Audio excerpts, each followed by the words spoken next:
Welcome everyone to the Phoenix Report. I am Jack Connor, and now for all you wrestling fans, it is that time again. As I record this, it is Tuesday, January 31st, 2017, and it is always time for one of my favorite WWE pay-per-views, the Royal Rumble. Now, is what is considered the Big Four, I guess, alongside WrestleMania, Survivor Series, and SummerSlam, which are kind of like the Big Four that we cover here on the Phoenix Report. Again, they have WWE's pay-per-views every month. It'd be a little tough to get that going every month, just because that takes up a lot of time, and, to be honest, this isn't all that I do for a living. But, that being said, I definitely wanted to cover this, as well as the NXT TakeOver San Antonio, which happened this weekend as well. Joining me, it's just a two-man booth tonight, man. Joining me is my partner in crime, my own personal Mike Tenay, Cory W. of Recoreded. What's up, man? Hey, pleasure to be here. First pro wrestling podcast of 2017, and WWE kicking it off with their major January tradition here, the Royal Rumble. Always great. Absolutely. It's always an exciting time, and as everyone says, because it starts the road to WrestleMania. We've heard that a million times, but it's true. I mean, it's sort of the start of WrestleMania season. It's where these major storylines sort of come to a head, where some new ones get started, but just in time for the really big show in April, which I know you and I are planning to go to. Yes. In fact, a lot of the podcast regulars are going to be there here in Orlando, where I'm located. I know you're up in Tennessee, but you're planning on making the trip for that? Yes. I already have a ticket reserved and in my possession, and I hope to see everyone from the podcast there, and hey, maybe we can have a little surprise something, a little something special for all of our listeners. We will, and I'll definitely get into that. There's an event that I will be a part of that weekend, and for those of you listening, I will definitely get into that at the end of the show. But for right now, let's get into to what happened this weekend.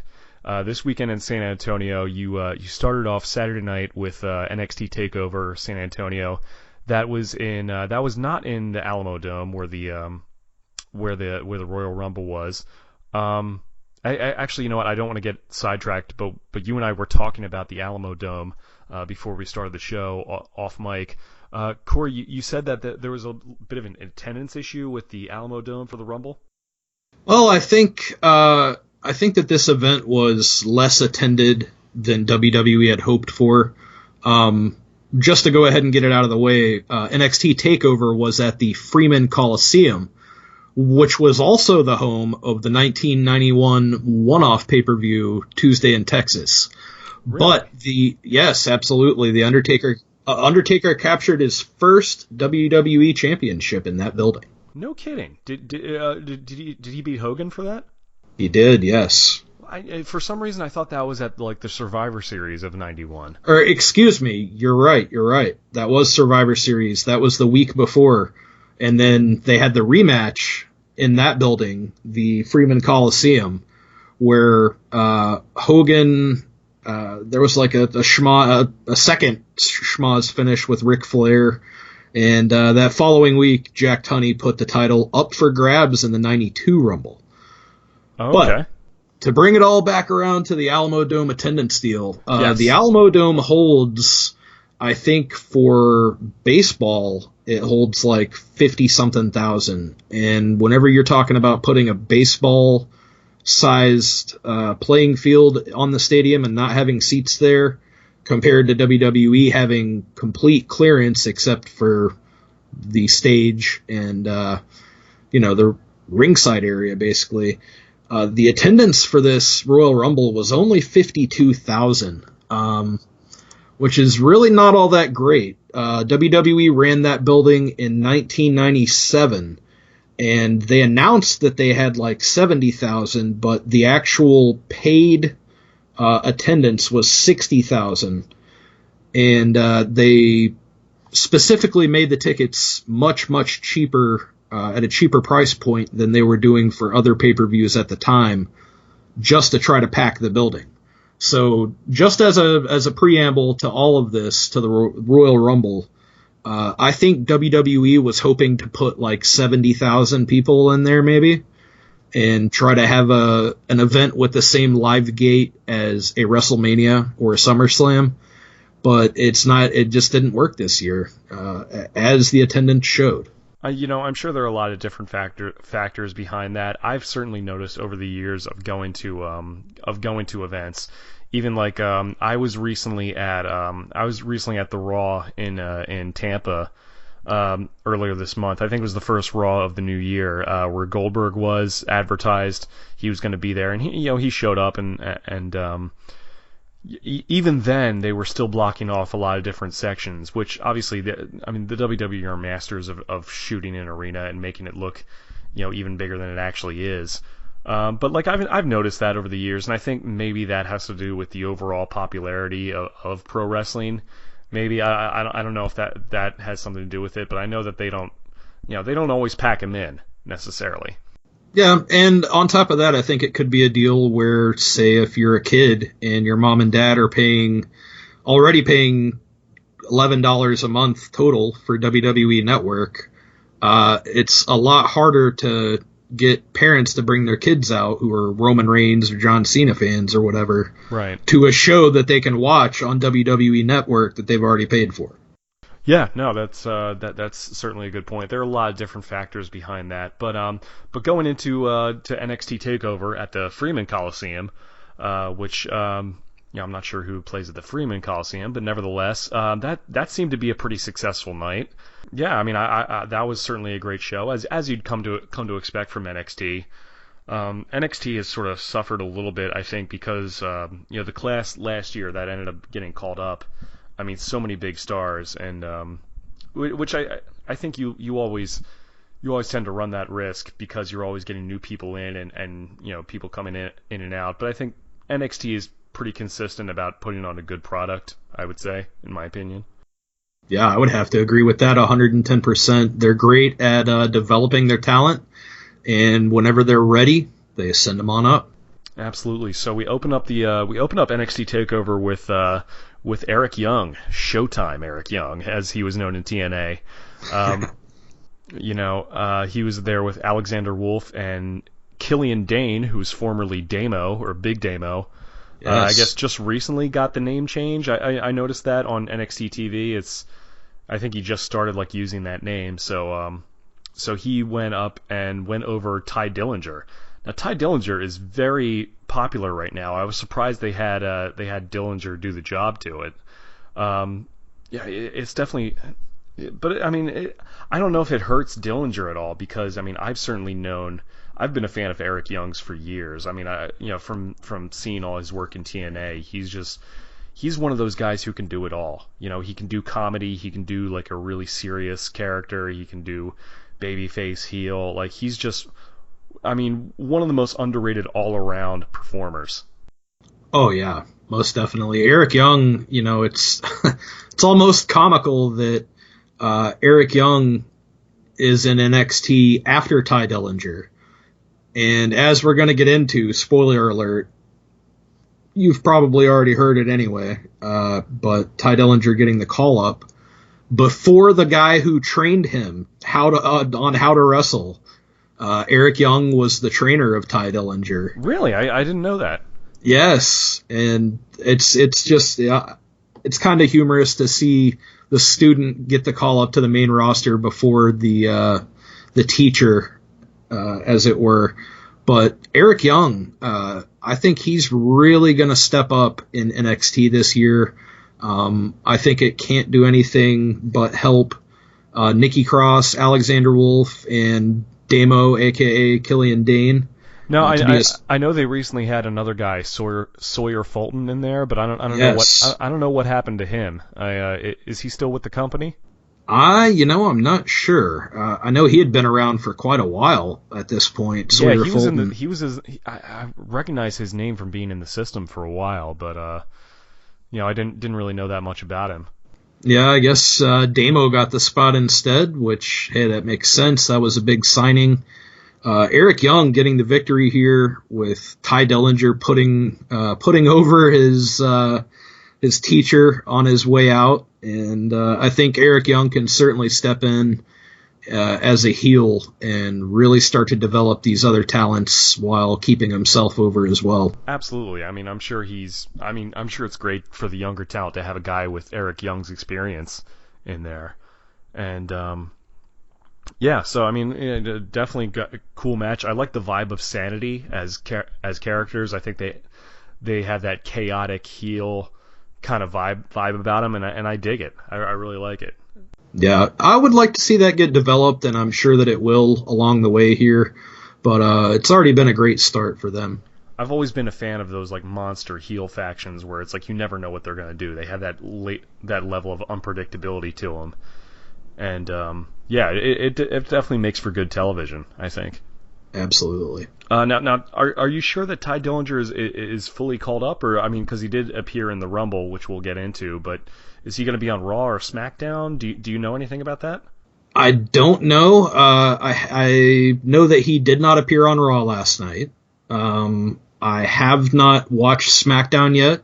But... Yeah, I mean, keep in mind, guys, as we record this, SmackDown is going on right now, so we're not caught up. By the time this comes out, you know, there will be a lot of things that happen as these things go.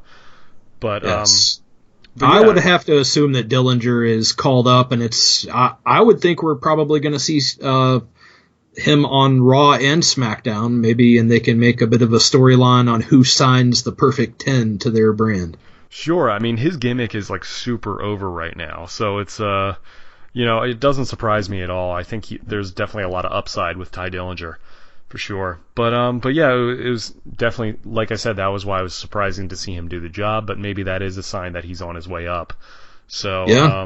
You know, him doing the favors for Eric Young. Moving on, we had Roderick Strong, who is a guy I've known about for a long time. He went over and defeated Andrade Cien Almas. Roderick Strong, I've actually seen. When I was in high school, I would go to local wrestling shows in St. Pete, IPW Hardcore, and you know, different like indie promotions like that. And I would see Roderick Strong as a young guy, just kind of starting out in the business. I would even see like a young AJ Styles there. Yes. Every now and then. Yeah, Roderick Strong, and he had a partner named Cedric Strong as well. Cedric, oh man, I have a quick Cedric story. I saw him wrestle a couple of times at Bourbon Street in Port Richey. Right. About a decade ago. And, dude, Cedric Strong, he just dressed down everybody at ringside. Fantastic heel. The guy was hilarious. He was a great worker, too. I don't know whatever became of him, but like I remember seeing him do some incredible high flyer stuff, like almost like a complete backflip, like moonsault off the top rope, but landing while kicking a chair into some dude's face. It was like one of the damnedest things I've ever seen. Yes, and Roddy, I mean, he's been one of the top guys to never really be in WWE for a long time now. Oh yeah, so, I mean, I know he's been all over. He never did anything in TNA, but I think he was Ring of Honor champion for a while.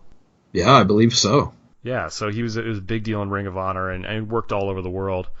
So I know he had been started to come on NXT TV for a while now, and they've immediately been putting him in like the main events stuff there, just kind of on and off, you know, kind of like what they did with Austin Aries when they brought him in, and they made a big deal out of him when he came. So yeah, it's interesting what they're doing with him and Andrade. You know, Andrade, they did the right thing by making him a heel. I think he's definitely coming along in that role. Sort of, I could see him sort of like filling the void that, you know, Alberto Del Rio has kind of left since he's not in the company anymore. I think Almas is going to fill that void, and I think he's going to surpass Del Rio in terms of getting over really with the crowd. Andrade Almas, you know, used to be La Sombra, right, in Mexico, and he was part of the Los Ingobernables stable with Naito and Bushi, and anyhow, I really popped in this match whenever Andrade did the same thing that Tetsuya Naito usually does. At one point, Roderick Strong tossed him into the ropes and tried to throw him. Where he stays there? Or you yes. Yeah. Yes. No, I admit I'm not really familiar with the Mexican or Japanese wrestling scenes. So you'll have to forgive me. I'm not as familiar with the other guys you mentioned, but yeah, no, I've heard that he was known as La Sombra in the Mexican scene. Top heel, and I think that this positioning is much better for him. Definitely a bold prediction. I think there's definitely a chance for him. I mean, because Del Rio, he won a few world titles on the main roster. Like he definitely had a monster push for a while there. So I would suggest that he would have to do something to kind of make him distinct and unique, rather than Alberto Del Rio Part 2. You know what I mean? Yes. There's definitely some similarities there in terms of the gimmick. Right. So, but Roddy ended up going over. I'm curious to think, like, I don't know how well. I mean, what do you think are the chances of Roderick Strong doing overly well on the main roster? You know what I mean? I really think Roderick can really do well in NXT with challenging for the NXT championship. I don't think they're going to give him a tag team run of any sort, but I think Roddy Strong could be a future NXT champion. I mean, I could see that for sure. It's just, my whole thing with Strong is like, I'm trying to figure out, like, okay, well, what's his gimmick going to be? Right. And like, once, because that was kind of a similar, like, uphill climb that Daniel Bryan faced when he got to the main roster. And obviously that worked well for him, but I think they established, who Daniel Bryan's personality was. I haven't really heard a lot of Roderick Strong on the mic. Again, I'm not as familiar with his work in Ring of Honor. I know he's been around for a while. I just, hadn't been as familiar with him. So I don't know, it seems like, and being a smaller guy, having that sort of indie guy, vibe to him, or that reputation at least, I could see how that might be a bit of an uphill climb if he starts, on the main roster, with Vince. So I mean, you don't know what Vince is going to think or how he's going to treat a guy like that. You know what I mean? Yeah. I think I don't think Roddy's going to get fast tracked by any stretch of the imagination. I think he's probably going to spend quite a bit of time. From what I've heard, I haven't heard a lot, but he's pretty good on the mic. And I think, to your point, that's on WWE that's one thing that they could do in NXT, is maybe turn up just a little bit of the personality dial, just a hair. Definitely. And that's the great thing about NXT, is that it allows guys the opportunity to do that.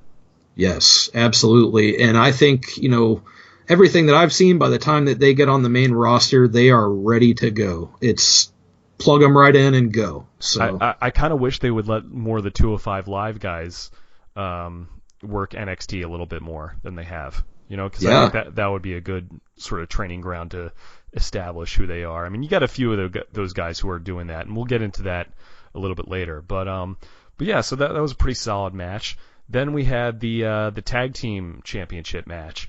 Authors of Pain ended up winning the titles over DIY.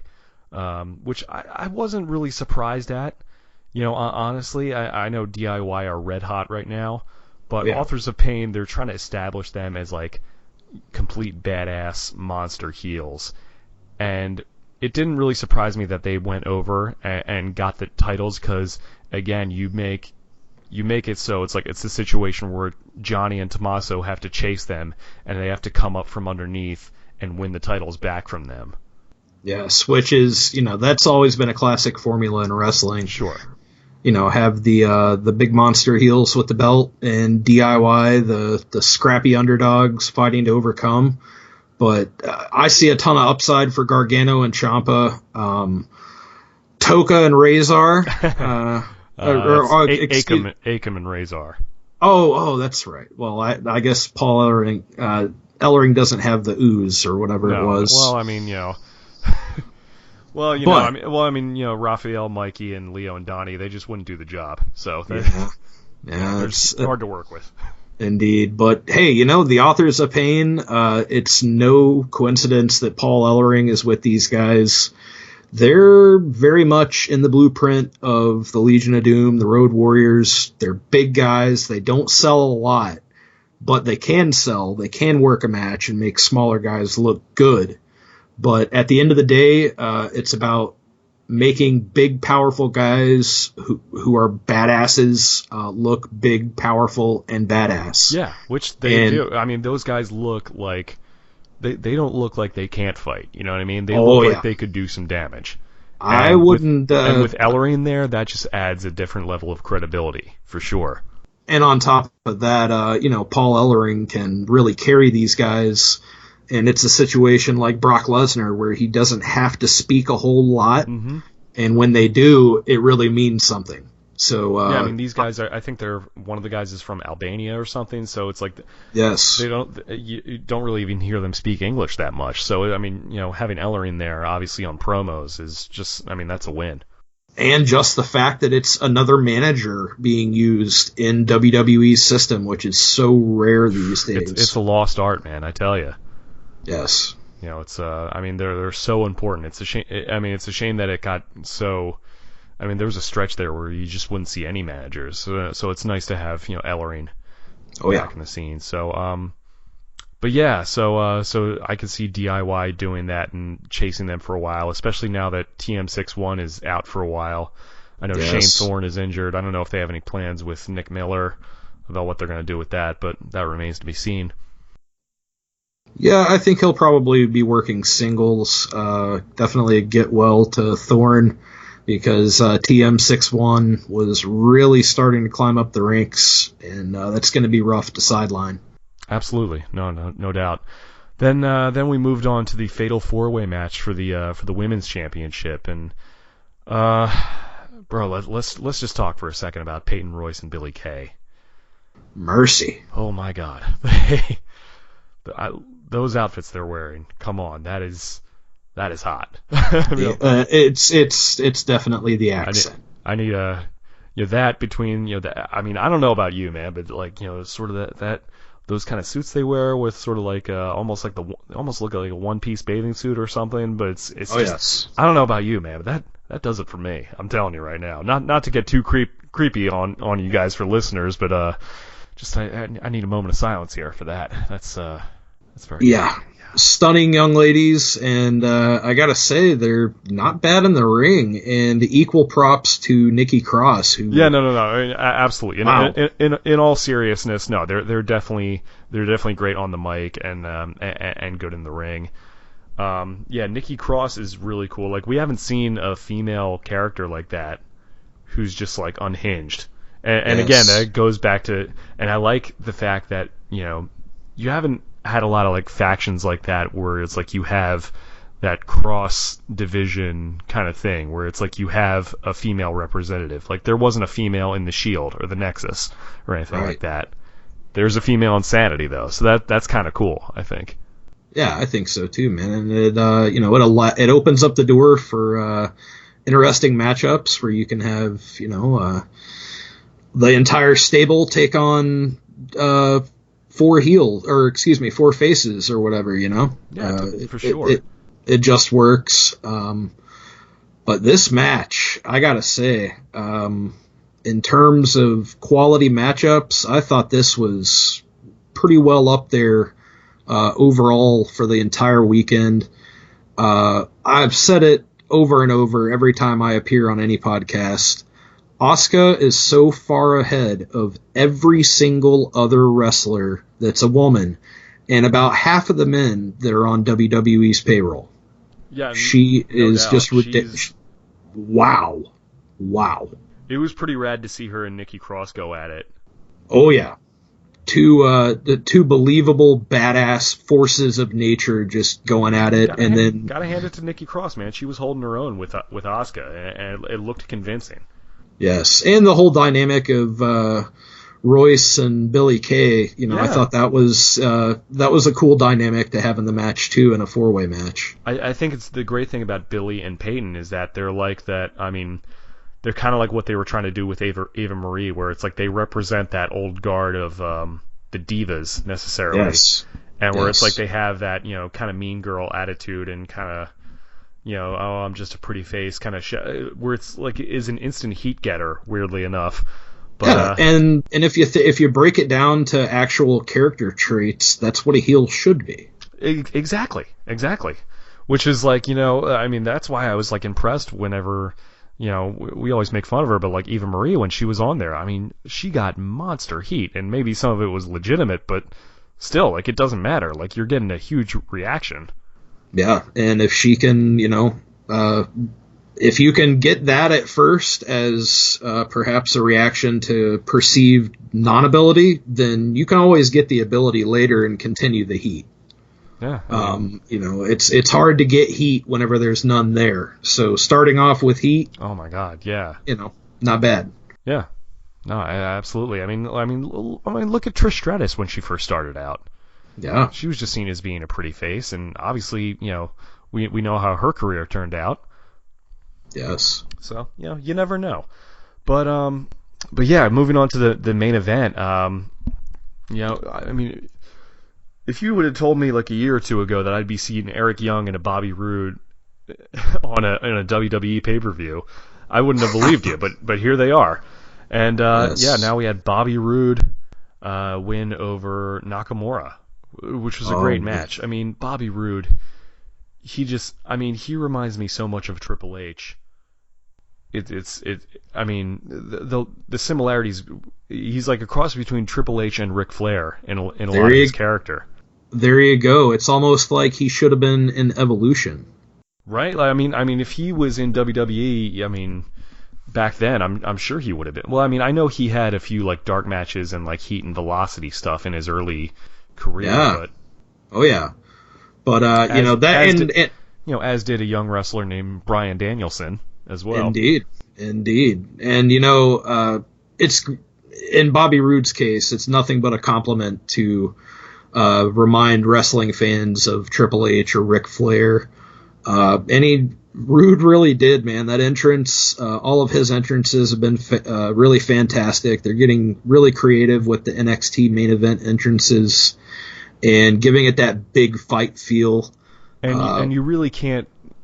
And it's one of those things I could see like how someone would be like, oh, well, he's just over because of the theme music.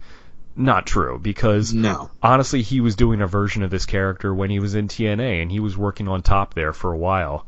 I mean, he was like the longest reigning TNA world champion in that company's history, and he had already developed. At first, he was Robert Roode, basically like kind of the same character, and he was like, it pays to be rude and everything. So now he's just doing the glorious gimmick, but it's essentially the same thing. Yeah, pretty much. It's your standard cocky heel. He was the money in Beer Money. Yep, there you go. And, Shinsuke Nakamura, I make no bones about it, is my favorite wrestler on the planet. Oh, wow, yeah. That's all there is to it. Nakamura and Roode, I mean, this was 27 minutes of just top wrestling.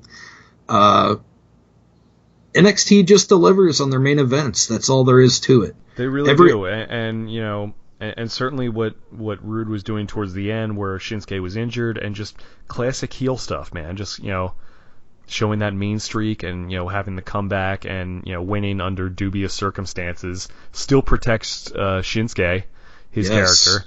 And that was my big and really my only criticism of Nakamura, was that sometimes he didn't sell enough. I think he made up for that in this match, because there's not many times when I'm legitimately invested, like, oh my God, I think this guy might actually be hurt. Like, he might really be hurt here. I'm not sure. Yeah. They got me straight up. I mean, you could say he's almost like transcended what most Japanese wrestlers have done in WWE, and it's already. It excites me so much to think of what's going to happen whenever Nakamura comes to the main roster. And he's going to get a huge reaction when he does. Immediately. That guy is over. And a big testament to the Freeman Coliseum as a whole, because that building, it's not huge, but because of the size of it and because it's all compact, that place was hot. That was a very, very loud building for that main event. It was, and it wasn't even like, I honestly, and I've criticized like some of the NXT crowds before for being just like too too ridiculous with the chants and everything. Honestly, they kind of kept it. I mean, they were definitely a hot crowd, but they weren't like completely enamored with themselves like some of the crowds tend to get. Yeah, this wasn't as much of a smarky crowd. Yeah, no, it wasn't distracting. Yeah, definitely not. They cheered the faces, booed the heels, and did what they were supposed to do. So, it worked. I have to say, before we move on to the Royal Rumble, that if you compare NXT TakeOver, if I compare NXT TakeOver as a whole to the Royal Rumble as a whole, or if I even take just the main events of each, I have to say that I feel like NXT TakeOver delivered more upon my expectations of what a great card is than the Royal Rumble did. And I feel like the Royal Rumble, it was close. We had some great matches, but once again, NXT is just on fire. And if NXT is any indication of what WWE will be under Triple H's guidance and reign, then I foresee big business for WWE. Definitely. I mean, it's an exciting time to be a wrestling fan right now. I'll tell you that. I mean, not both in and out of WWE. But I will say that Royal Rumble had a really strong card. I really enjoyed it. I didn't get to see any of the kickoff matches. There were three let's see. There were three matches. There was a 6-woman tag team. It was Becky Lynch, Nikki Bella, and Naomi going over Alexa Bliss, Mickie James, and Natalya. Yeah, that was a pretty good match. I watched it. I thought Naomi looked fantastic. She went over getting the pin. I think she had been recently filming a movie. I think she was filming one of the Marine movies with Miz. Indeed. Naomi has really stepped it up as far as her in-ring work. I see a lot of big things for her. Becky Lynch has been consistently great. Nikki Bella coming back from injury as a face has been really good. Yeah. I think Naomi's always been outstanding in the ring. I've never had a problem with. I like what she's doing with her character now. It just it's definitely who she is. Just turned up. Yes, and then Alexa Bliss. My goodness, she has some of the best facial expressions in the business. She really is. Anytime I see her on Talking Smack and hearing her do promos, she's just such a natural heel. It's perfect. Yeah, she just plays that mean girl part. I mean, to a T. Yeah, and then whenever you put in Mickie James as a heel coming back, and another salty old vet like Natalya who can, go in there and look tough. No, for the record, we're not calling Natalya old, by the way. Yeah. I should probably be a little bit more kind to Mrs. Wilson, but yes, she's not some old maid we're talking about. She's like probably around our age.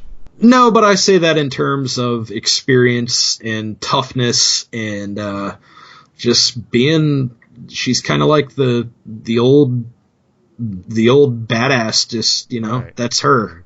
She's not Mae Young, we're saying here. No, she's definitely not some octogenarian or something. Right. But, but I mean, she's awesome. I mean, she's been around for a long time, and obviously she's got that lineage. So yeah, and fantastic in the heel role. I thought all 6 of these ladies played their roles fantastically, and it was a pretty good match. It was a great kickoff. Good to know. I mean, I didn't see it, but I figured it would be kind of your standard fare. It was pretty good, sort of thing. But I also found out we had a title change. Gallows and Anderson won the belts from the Raw Tag Team Championships from Cesaro and Sheamus. Surprised that they relegated that to the pre-show. As far as that goes, but I guess it's sort of a time constraint, and I kind of understand that. It's you had such a stacked card, where it's like I can understand how that didn't necessarily make the main show. Yeah, I think it was either that or they put the Cruiserweight Championship match on, and considering that they're trying to get that 205 Live over, I think that's why we saw the tag team match on the pre-show, but I don't think it really affected it that much. A match is a match. Loved seeing Gallows and Anderson get the belts. Another favorite act in WWE of mine right now. I look forward to them as heels, and whoever chases them, New Day, whoever it may be, I think it'll be perfect. Definitely. I think Gallows and Anderson have been sort of underutilized a little bit on They Raw. really have, yeah. Those guys, I mean, eventually when one of these days if they ever turn them babyface, they're going to be some of the most popular guys in the company. But they're also solid heels as well. But yeah. I mean, they're great on the mic, and they haven't really gotten a chance to show that off yet, I don't think. Yeah, they've had... Although I do like how Gallows has suddenly become Ogre from the Revenge of the Nerds. Nerds! That's... Yes, that is a very apt comparison of the two. Exactly. I love these guys. I look forward to seeing... A couple of good brothers. A couple of good brothers, indeed. I look forward to seeing what they do with Balor or AJ and these guys at some point. I think that combination of one singles guy and a tag team act as a trio it's a winning formula, and it's worked for them before. So, I mean, I just love the fact that you could hear stuff like "Too Sweet Me Hootski" on Raw every now and then, and I love it. Like, it. what are they talking about? And you'll have that little group of fans be like, that's awesome. I love it, man, because, I was big fans of those guys in New Japan and Bullet Club and the whole deal. And it's works out great for these guys because they get to be home with their kids and their wives and not have to be a hashtag hot Asian wife. Too sweet, Carl. And, they get to be home and, travel and still make good money and do what they love. Yeah. So it should be interesting to see if see how they do as champs. And then I think there was another match with Nia Jax beating Sasha. I guess sort of like really selling the knee injury thing. Kind of redoing that. I don't know if Sasha really is injured, but they've definitely been running with that for a while. So I'm not sure exactly what the payoff for this is going to be, if any. I think us seeing Sasha kind of slid down the card a little bit is just going to set up her as more of an underdog for her to come back and contend. And perhaps it may be part that it's Bayley's time. It's time to make Bayley maybe this year at WrestleMania. It's hard to really say what we're going to see with the women's division on Raw, but I think they've been booking it really well lately. Nia Jax is definitely the Braun Strowman of the women's division.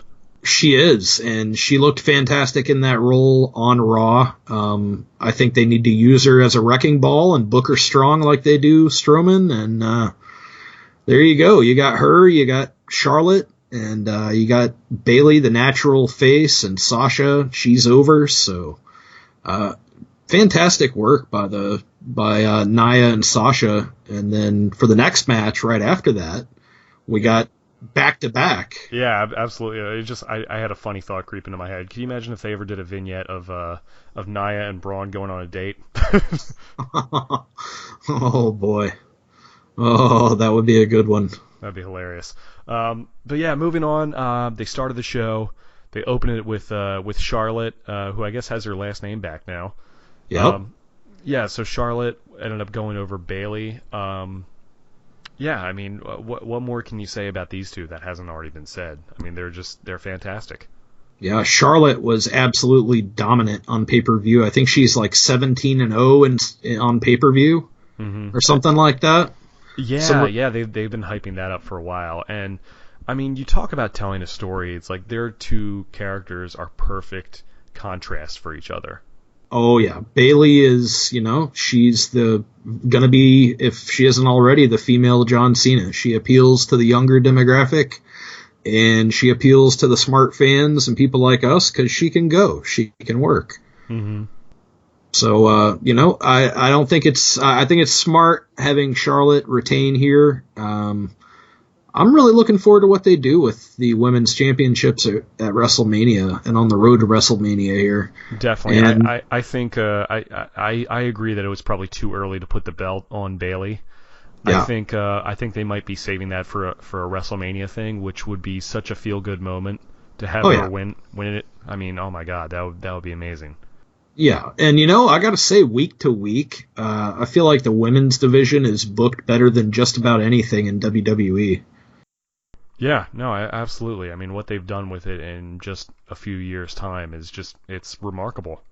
Yeah. They really have done a great job of promoting it like just another match on the card. Like, there really is a sense of equality there that hasn't been around in a long time, which is really Absolutely. Cool. Absolutely. They know how to build anticipation for the matchups, and it doesn't take much. Just treating the characters seriously to get them over just as much or more as the male counterparts. Mm-hmm. So moving on, we had Kevin Owens against Roman Reigns with Chris Jericho in the shark cage. Which, I mean, it's one of those things where it's like this has been a time tested thing. Like, I remember seeing like old videos of them doing that with like Jim Cornette, in the Mid-South or NWA or wherever he was. Back in the day, where it's like they put a Madge or whoever in a shark cage above the ring, which, I mean, really is kind of, it's like, so there's something about it that is just inherently silly, but it makes sense in a weird way, Yeah, definitely, and it's a great way for them to sell shark cage play sets for their toys as well. Right. It's like, it's like when you think about it, if you're using real life logic, just lock him in a room or something. Yeah, like, all right, we're going to have him, he's backstage. We've got him locked up. Triple H is here watching him. Everything's cool. You're not going to see, like, a shark cage over, like, the UFC octagon. You know what I mean? That's just never going to happen. Don't give Dana White any ideas, bud. I mean, don't get me wrong. I'd love to see that, but it's like that. You're not going to see, like, Don King in a shark cage over top of, like, Mayweather versus Pacquiao or whatever. Oh boy, it's just not something you see in everyday life. It's only in wrestling where you can get away with it. I thought going into it, honestly, I didn't expect much out of this matchup. I really didn't. While the whole Owens and Jericho thing is really entertaining, it really is. By the way, I'm not sorry to interrupt you. Could you have gotten anyone better to put in a shark cage than Chris Jericho?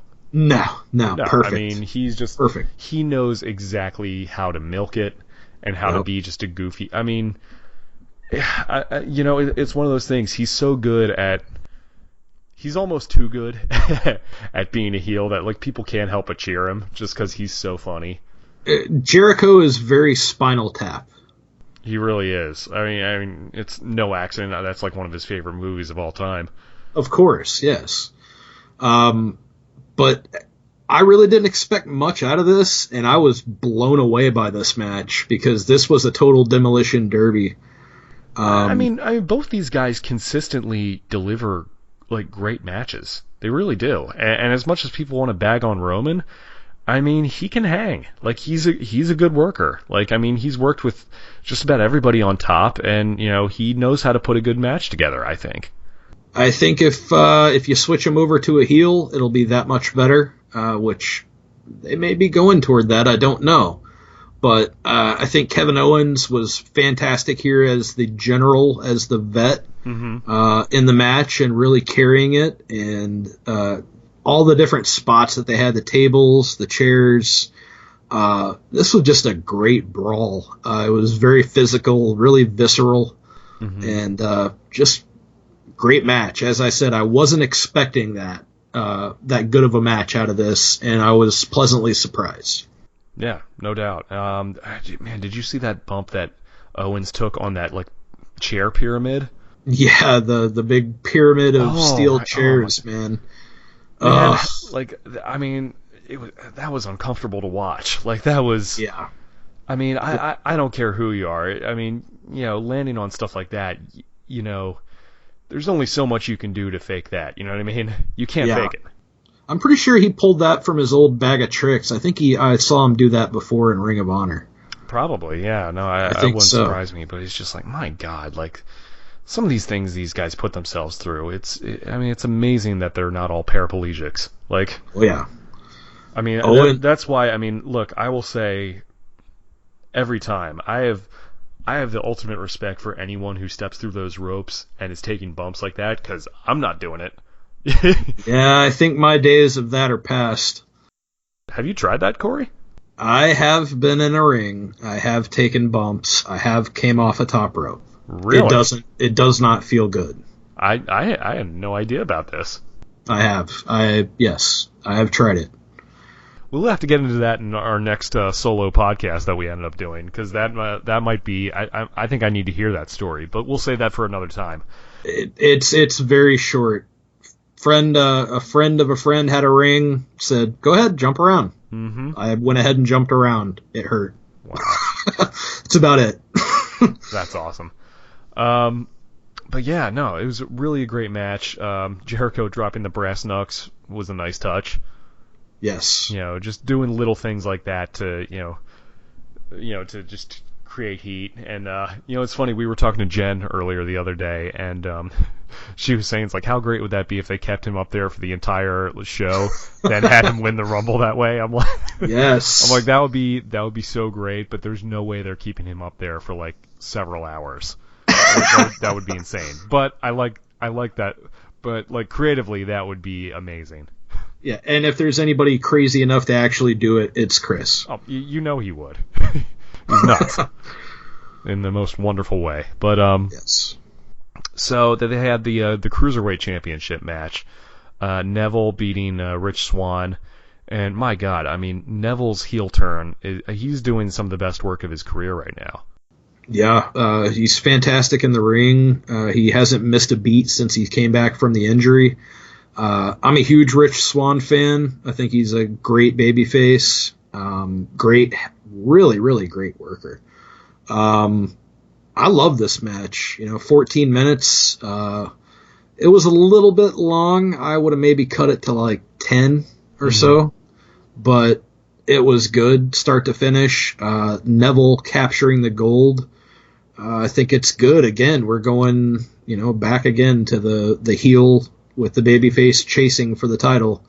There's a reason that narrative works. Absolutely, and Neville had like an okay run as babyface when he first got called up, and not that he was doing bad, but like hearing him on the mic, more and just having him really just turn up his work, as a heel. And just everything, not only just his promos, but just like the little like body language he does there, and like reason why he does what he does. Like even something as simple as like yanking the title belt out of the ref's hands when he wins, and hoisting it up, like little things like that. Like he's really going for it, and I like it. I dig it. And the cruiserweight division needs characters like that. Absolutely. It seems that I don't know what the deal is with Kendrick. I don't know if he's going to be always around or what, but I think there can't be any harm in having multiple big heels as like the final boss. Kendrick was kind of the first one, and now Neville coming in. It's going to be crazy to see who actually takes him down eventually. Absolutely, and Kendrick's a fantastic heel as well. But that was a pretty good match. Rich Swann is definitely popular. I know you would compare the two of them to like almost like Neville as Harley Race and Rich Swann as Junkyard Dog. Yeah, perhaps in some way. Yeah, interesting comparison there. Yeah, Neville. He's good as a vicious heel, much like Harley was, and then Rich Swann. I wouldn't exactly compare him in work quality to Junkyard Dog, but certainly in terms of personality and just that same. Fun babyface deal. Definitely. But it's not all just fun. He can still get in there and kick some heavy duty booty whenever necessary. Absolutely. And but I'm pretty sure Junkyard Dog never did a standing 450, but I could be wrong. That's unconfirmed at this point. We'll say plausible. Seems unlikely. It sounds like some of the other moves or entrances that JBL has suggested that he and Ron Simmons try out that probably never happened. I think it may have happened back whenever he was young. He was junk food pup. Oh, very nice. A little known fact. Yes. See, that's why I have you on here. Absolutely. That's why you're the professor. But Yes, sir. but yeah, so that happened. Then we went into the WWE Championship match. This match stole the show. I mean, easily. Cena going over AJ Styles. I mean, what a match that was. I mean, just the crowd was just on fire for both these guys. Yeah, I've in the weeks building up to the Rumble, this was the match that I was really, really looking forward to. Just because of the fact that I know, as we saw last year, just how consistently good these guys are together. And now that John Cena has kind of upped the intensity a little bit, this one was really the go for broke ultimate match of that feud, I feel like. Styles, basically WWE Wrestler of the Year 2016, if you ask me. Man. Had the best year start to finish.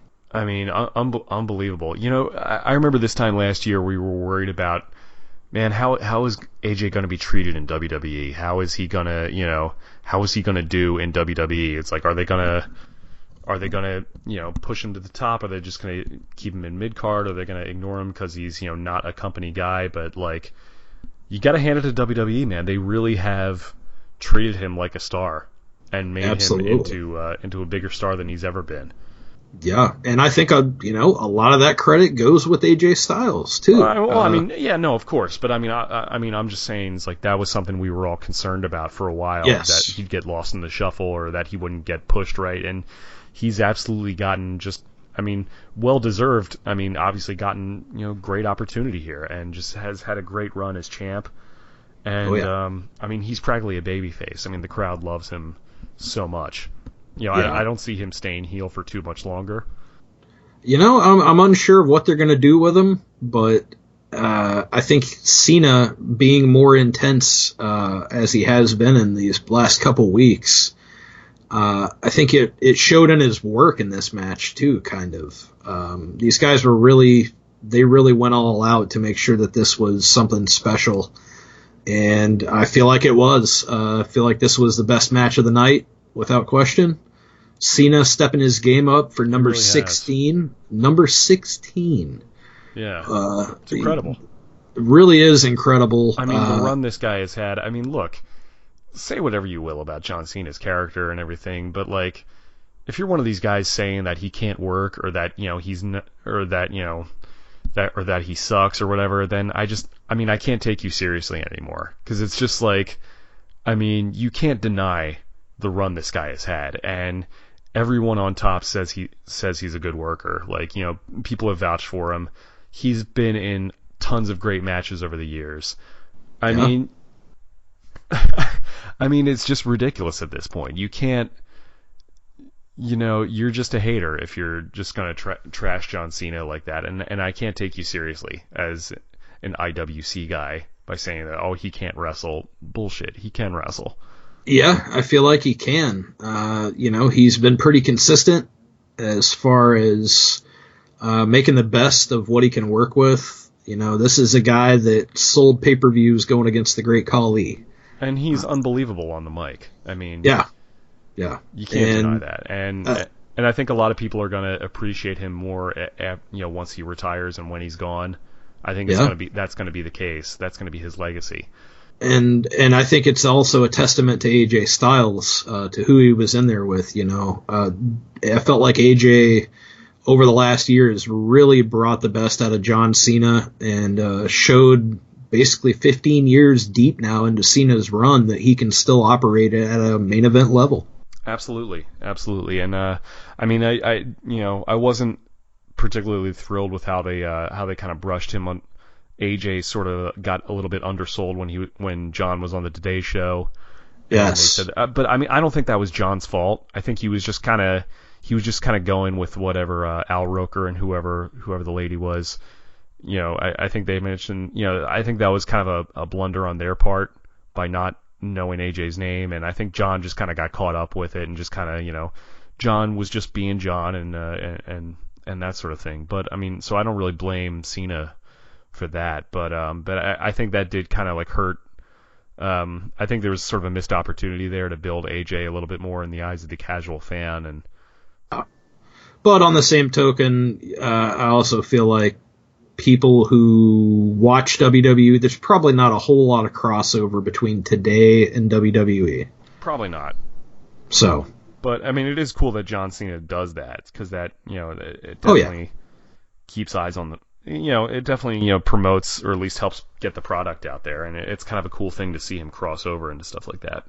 Definitely. It's good for business. Absolutely. And then we had the Rumble match itself. Now, I don't have a list of everyone who was in it and all that, or... Got it right here. Oh, wait a minute. No, actually, I'm on Wikipedia right now. I do see it, and I don't want to go through each one just because, I mean, it was an hour-long thing. There were definitely a lot of highlights with it. Big Cass starting it off with Enzo. I thought that was cool because it allowed them to sort of get their mic work in. Oh, yeah. Get the match hyped up and everybody ready to go. I mean, if there was a person or a personality that tailor-made for the wrestling business, it's Enzo Amore. Oh, yeah. I mean, that guy is very much so a larger-than-life personality. I mean, it's like Dwayne Johnson proportions. Like, I could listen to Enzo cut a promo reading the phone book, and it would be entertaining. Oh, yeah, man. Enzo is... he's a trip, man. And Cass is great on the mic as well, and the two of them are just, they're like Shawn and Diesel. Yeah, it's a perfect complement to each other. And Big Cass starting it off with Chris Jericho fresh out of the shark cage was pretty funny. Of course, that was great. Jericho's performance as a whole in this Royal Rumble was really fantastic. He got he logged an hour. 1 full hour, and now Chris Jericho only needed, going into this match, 4 more minutes to be the all-time leading Royal Rumble as far as terms of total time in a career. And he got 4 minutes, and he got 56 more to put him way up there on that record. Really? I thought he was already at number 1 for that. I kind of misunderstood that from... There was somebody else who had 4 minutes more than him. I want to say it was Triple H. Could be Kane. I know Kane's been in a lot of them as well. Could be him. Mm-hmm. But, hey, that's a cool honor for Jericho, who also just got his first United States title. Yeah, I mean, that was pretty great. Definitely a lot of highlights in there. Jack Gallagher coming in was that was fun, with the umbrella thing. I mean, one of those things where it's like, okay, technically he would be DQ'd for bringing that in, but it's so much fun, you kind of let it go. Yeah, absolutely. Why not? I mean, it's just so ridiculous. It's like, why not have a little bit of comedy in there, and just the exchange he had with Jericho and with the umbrella thing. It's just it's so ridiculous. Like you gotta love it. I mean, this kid is got money written all over him.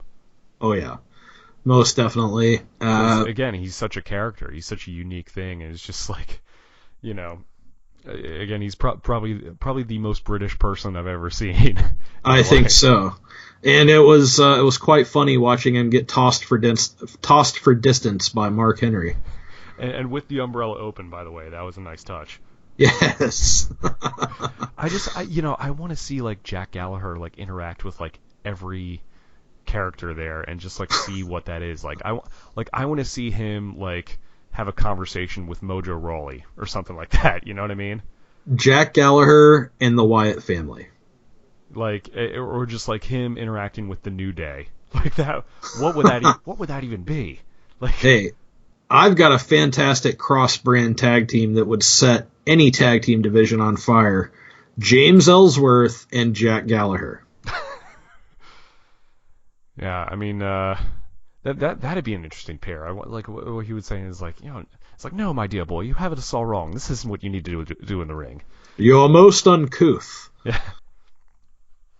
Or, I mean, you could obviously put him with like the Vaudevillains or something, and just like, kind of see that like those worlds come together. But I mean, why not at this point? Yes. I think the biggest thing to talk about on the Royal Rumble, literally and in terms of storyline, Braun Strowman. Just a huge came out at number 7. Well, that's right. I kind of forgot to mention he got involved in the Owens and Roman Reigns match. Yeah, he ended up giving basically Kevin Owens the victory. I gotta tell you, man, like Braun Strowman has come such a long way from from the brand split and going out on his own. Like they've really done a great job of building him. And he's really been improving a lot, just in terms of he's in great shape. He moves great for a big man. He's convincing, and he's good on the mic too. Like he's gotten more mic time as well, and honestly, he's been doing a great job with it. That's a testament to good booking. If you book somebody strong, they're gonna get over. I know he was originally from the strongman world in competitions, but he's really picked up the business in a really good way for not being an indie guy. He's really come along really well, as has Baron Corbin. Yeah, who also had a massive showing in this Royal Rumble. Holy cow! Yeah, I mean it doesn't get to kind of skip. I mean we're kind of skipping along in some terms here, but Baron Corbin pretty much had the most important elimination of the night.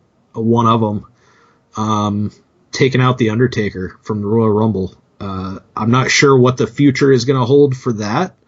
I'm not. Wait a minute, was it Corbin who eliminated him? I thought that was Roman who eliminated the Undertaker. No.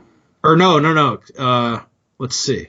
Because I think Corbin eliminated Strowman. That's right. Okay, so Undertaker eliminated, Corbin eliminated Strowman. Undertaker eliminated Corbin. Or wait, no. You're right. Roman Reigns tossed the Undertaker. Yeah, the Undertaker tossed Baron Corbin. Kind of hinting at something between Roman and Taker, maybe. I don't know. Maybe so. That would be interesting. I thought though there was going to be a thing between Braun and Roman, but which that still may be as well. So yeah, you could definitely plant the seeds for something with Braun and Baron Corbin down the road if you wanted to, a year from now. I can see that as a big money matchup. Two big hosses coming out there and just going at it. Yeah, we're probably a long way away from that, but it was cool to see Mark Henry in. It was cool to see Big Show. Looks great. He's dropped a lot of weight, and of course at number 10 putting Ty Dillinger in there. That just brought a smile to my face. That was great. Of course. I did, I think myself and probably anybody who put 2 and 2 together probably saw it coming, but that was still, even though a lot of people expected it, it was still a massive pop. That's a great start, a great way to debut Dillinger on the main roster. And again, we're not sure how it's going to play out, which brand he's going to, but I think he's got money written all over him. Or even if he is called up yet. They haven't really officially confirmed that. That's true. He might not. He might be a little ways away from that. We don't know for sure. Yeah. But oh my God, I love Dean Ambrose so much. He's one of the funniest guys on the roster right now. Even the segment before that, he's like, all right, wake me up before I have to go out there. What? He's so good at that. Just his comic timing is just incredible. He's another one of those guys who can do it all.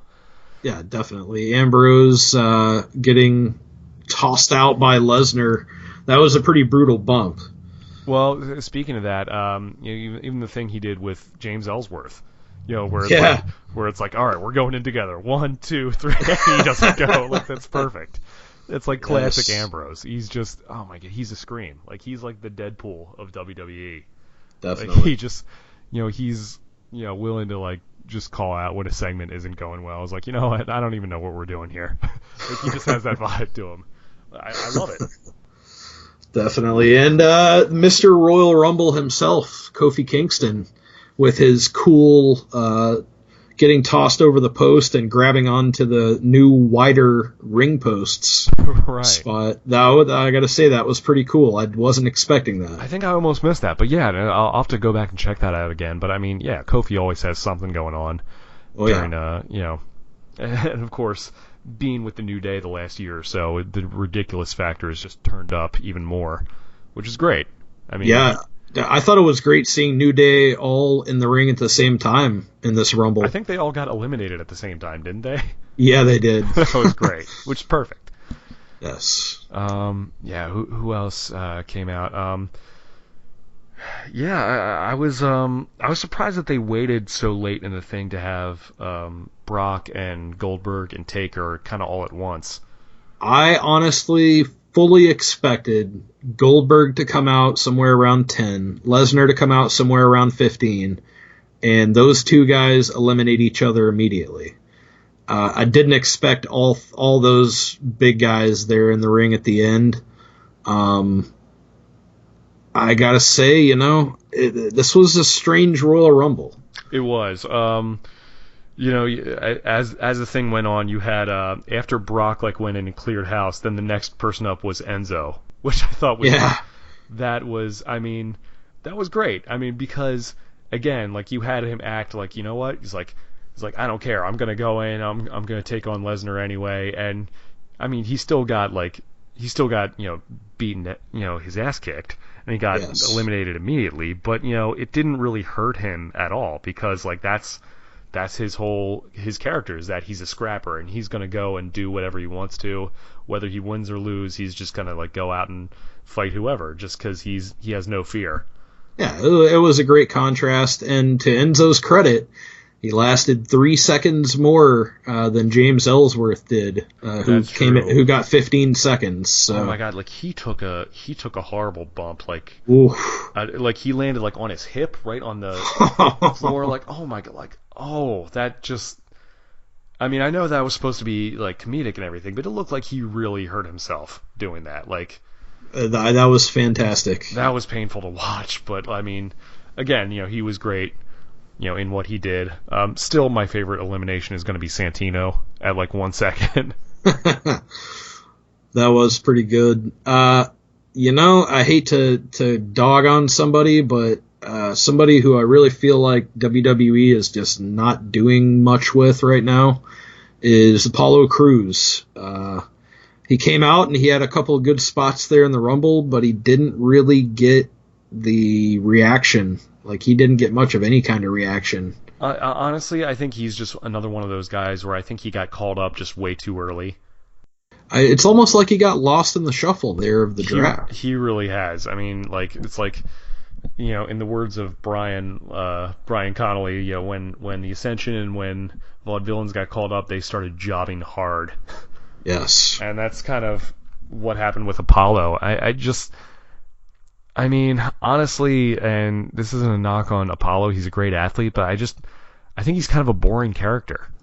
Yeah, well, it's a lack of character at this point. They haven't really defined it well, and that's something that they've been terrible about in the past with their prospects. There's just not much to him, and I think we haven't really even seen him work as a heel. Maybe that's what he needs to do to kind of build something. I don't know. Or maybe he just needs to go back down to NXT for a little bit and just kind of work on his character a little bit. I mean, he's great in the ring. He's solid in the ring. He's physically imposing and impressive. I mean, he moves like a cruiserweight, even though he's a big dude. Which is really impressive. It just seems like they haven't been able to put it all together with Cruz thus far. But I don't think he's that great on the mic, honestly. I think he just kind of smiles a little bit too much when he's supposed to be serious. That's true. Maybe that's just inexperience on his part. I don't know, but I think it was interesting seeing the Wyatt family dynamic in this match with Bray Wyatt, Randy Orton, and Luke Harper. Yeah, how about Harper kind of attacking Bray? Yeah, that was wild. You think they're maybe turning him babyface or something like that, or I guess Harper's finally going to get his laundry done. I mean, yeah, but it's what do you do with him? When he's away from Bray Wyatt, do they change his appearance at all? Do they maybe have him trim that crazy beard? Like what? What are they? You know, I mean, I get that he's a talented dude, but it's just like, you know, like what do you do with his character going forward? Well, I kind of see this coming. I see Randy Orton and Bray Wyatt splitting up. Randy Orton going to hit the RKO out of nowhere and turns his back on Bray. Oh yeah, no, that's definitely happening. And at that point, I feel like somewhere down the road, they can always plug Harper back into the Wyatt family. I mean, he and Rowan left the nest before. Yeah, yeah, I remember they tried that for a little while, and it just they didn't really know what to do. I mean, I think Harper had like an IC title run, but besides that, which I think he's been the only singles title out of like those three guys, weirdly enough. Yeah, that's right.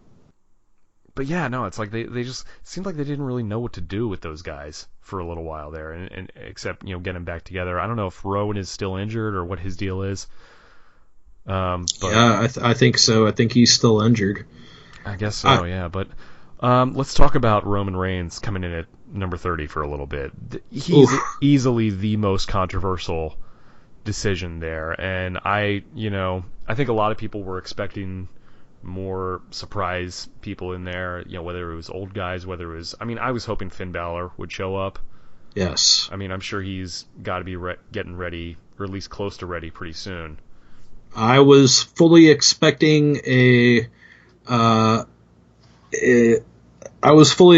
Samoa Joe, not a Samoan named Joe. Oh, right, yeah, Joe Anoa'i. Yeah, that real name. No, but it's just, you know, it's one of those things where, you know, WWE has done this the last couple years with the Royal Rumble, where they've had stuff like this and the crowd hates it, and they end up going with whoever the winner is, which a lot of people had predicted that Randy was going to win. I was honestly surprised at it, just because he's been kind of doing his thing with the Wyatts now, and I didn't really expect him to be the winner of the Rumble, but so, I was surprised, you know, at that. I know you probably weren't, but I was, to be honest with you. I fully assumed that The Undertaker was going to win.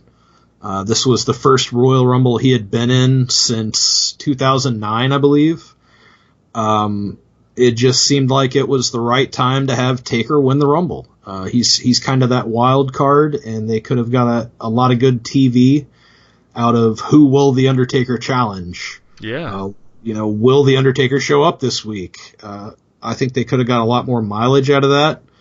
But on the same token, I think an Undertaker feud is special without a title. Whereas, yeah, no, I agree. He doesn't really need it, but I mean, it would have been fine. Yeah, but I think in this case, what they're building to is going to be Wyatt versus Orton, and I think that if you add a title onto that match, maybe it's a little bit more special than without it, perhaps. I mean, everyone was freaking out, you know, at the end of it, like, oh man, it's going to be Randy versus Cena at Mania, which, you know, we've seen a million times before, but like, I don't think it's going to be that. I think a lot is going to happen between now and April, which they've been doing this for the last couple of years, where it's like, there's been a controversial finish for the Rumble, and they play Damage Control, which usually it ends up working out pretty well. Obviously, look at the situation with Daniel Bryan for WrestleMania 30. Yeah. That was, you know, people were freaking out about, you know, Daniel Bryan not winning, which he absolutely should have, but they really did a good job of course correcting that and made it into a huge moment for him. You know what I really would have loved to see was, because our final four was Jericho, Wyatt, Reigns, and Orton. Mm-hmm. I would have loved to see at that point Chris Jericho just sneak out. Just get out of there, go away. Yeah, which he did a lot of that during the match, which was great. I mean, classic heel stuff. Like, I remember when like Road Dogg used to do that years ago. Just grab the bottom rope. Yes. Yeah, you remember what I'm talking about. Oh yeah, I mean, in reality, it's the perfect strategy.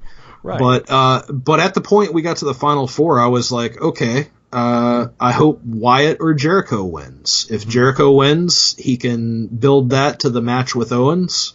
if Wyatt wins, he can build to capturing his first title. If you compare those two, the Wyatt and Orton situation to Jericho and Owens, I feel like the Jericho and Owens storyline has a lot more steam to it. So I can see them not putting Jericho as the winner. It's not something that he's done in his career yet, so it would have been cool. Yeah, I agree. But, I would have loved to see Bray Wyatt win this, man. I know a lot of people have criticisms of his booking, but it's hard to criticize the way that he comes through on TV and promos. He's just he's such an incredible character. I'm surprised they haven't turned him babyface yet. Yeah, I think he can stay a heel with elements of being a babyface still, but Randy Orton goes over as the winner, eliminates Roman Reigns to win it. Another thing about Bray and Randy, both of those guys third generation. That's right. I hadn't really thought of that until now, but yeah, I mean, Bray is such. I mean, yeah, they've been so on and off with his booking over the years, but like he's such a strong character that he's convincing every time he's in a situation because they're a bunch of scary looking dudes, and they and they're convincing in the ring, and that's the whole appeal of the Wyatts. They're kind of bulletproof in that way. Definitely, and as we saw on Raw, of course, Brock Lesnar challenging Goldberg. We figured it would happen, and there it is. The challenge is laid down for a WrestleMania match. Well, I remember how upset we all were when Survivor Series happened. And that was, I don't know about that deal. Yeah, I mean, I definitely see both sides to that as far as that goes. Like, I mean, I definitely understand why it wasn't. Like in and of itself, not necessarily the greatest thing, but like I kind of figured that this is what they were trying to do, and that's what they're doing. I think because at the time we thought Goldberg was just going to be one and done. Yeah. But well, I mean, and if that was the case, then yeah, I would see that. But obviously they were obviously looking to follow through on that with Brock and Goldberg at Mania. So in that sense, we're in that context, it makes sense. The only nitpick that I have with that, as far as attention to detail, is Lesnar should have eliminated Goldberg, not the other way around, because then Goldberg has a beef with Lesnar, and has a motivation to give him another match, a match at Mania. Whereas in this case, they kind of had to do this roundabout way of explaining it. With Goldberg or with Lesnar and Heyman, rather than the direct thing of Goldberg coming out and saying, "You cost me my opportunity at the title. I want you at WrestleMania." It was kind of a strange way to reestablish the conflict or carry it on, I guess. I mean, I think it works fine either way. I mean, it lends itself to like Brock destroying Goldberg at Mania and getting his heat back and all that stuff. And it also made. And let's not forget, Taker ended up eliminating Goldberg. That's right. So that, everyone was worrying, like, well, what does that mean for Taker? Because Brock beat the streak, and now Goldberg beat Brock. But I mean, Taker still has his heat back, obviously, and doing that. And I think that was, in a way, that was kind of a brilliant move. Yeah, definitely. And Roman Reigns eliminating The Undertaker, it's hard to get much more heel heat than that. Yeah, so, I say this every time, but I really don't have a problem with Reigns. I don't. I mean, I think his character is a little bit stale. I think that's just kind of the way he's booked, but as a guy, as a performer, I really don't have any issues with him. Yeah, to me it's just a matter of they're swimming upstream. But hopefully they're going to turn that around. I think Roman as a heel is big money. I see that guy's career turning around as soon as they do it, to be honest with you. I think he can be a strong heel, and you can take some of these guys that the crowd kind of likes to cheer, Sami Zayn, Kevin Owens, whoever it may be, and you can put them in the top face role chasing a champion Roman Reigns heel, and I think that's big money. Yeah, no, 100%.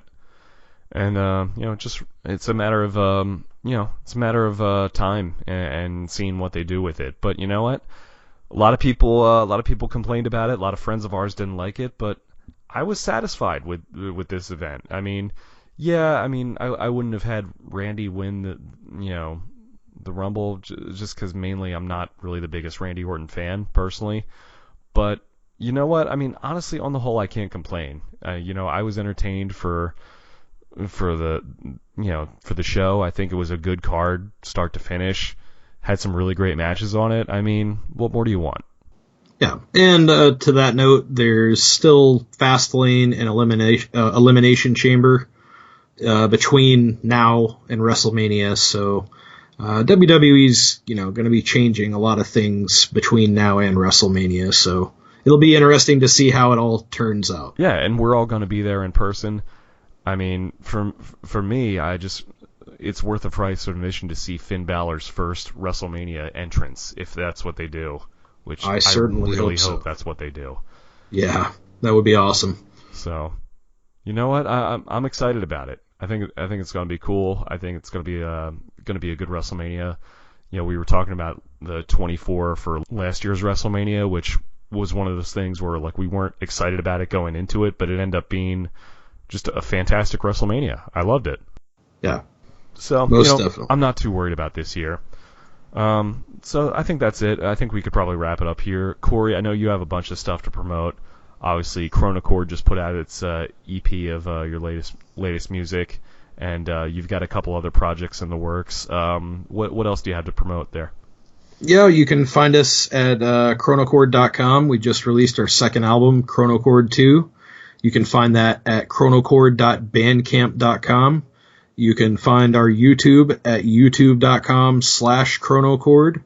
You can find us on SoundCloud, Twitter. We're on Google Play Store, both of our albums, as well as iTunes, Spotify, your favorite music streaming service. So go out and get the album. You can listen to it before you buy it on our YouTube.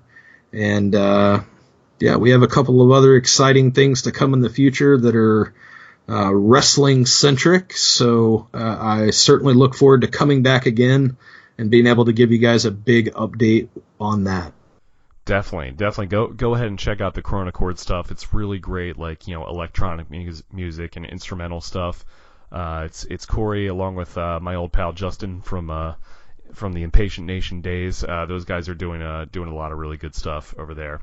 And as far as me, the event I mentioned on WrestleMania weekend, and we're gonna try and organize some stuff for the podcast. Maybe get a little tailgate thing, and if you're listening, if you don't know us, you're always welcome to come out and meet us. But Friday, March 31st, at the Haven Lounge in Winter Park, which is just outside of Orlando, I will be at Micro Championship Wrestling, which is presented by Maniacal Mojo Records and Black Craft Whiskey. Black Craft Whiskey is actually the company started by the fiance of Rosa Mendez, weirdly enough. And but yeah, we will be there for Micro Championship Wrestling, and my band will be performing at this event along with some other great local bands like Kill the Sound, Arakara, and Armada. So it's really going to be cool the fact that I'm playing a wrestling related event with my band on WrestleMania weekend. It's pretty cool. So who knows who might stop by that, but hopefully I'll see some of you guys there.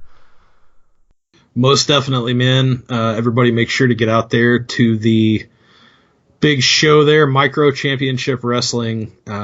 Quite amusing. That should be a most interesting show in your long list of concerts that you've played over the years. We've had some interesting shows, and this is definitely going up the top of the list. And I've told the guys in the band that I'm not planning on stepping in the ring, but if one of these midgets calls me out, I may have to do something. I don't know.